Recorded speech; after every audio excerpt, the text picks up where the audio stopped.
Hi everyone, here we've got a POCO X3 Pro and let me share with you how to clear credentials on this device.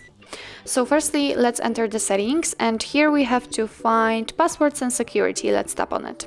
Now we have to tap on the privacy, and in advanced section on the very first position we've got encryption and credentials. Right now at the very bottom of a whole list we've got clear credentials option, so let's tap on it and your device will ask you if you really want to remove all the content, all the licenses and certificates. So if you're ready, just tap on OK. And as you can see, the credential storage has been erased successfully. So actually that's all. This is how to clear credentials in your POCO X3 Pro. Thank you so much for watching. I hope that this video was helpful, and if it was, please hit the subscribe button and leave the thumbs up.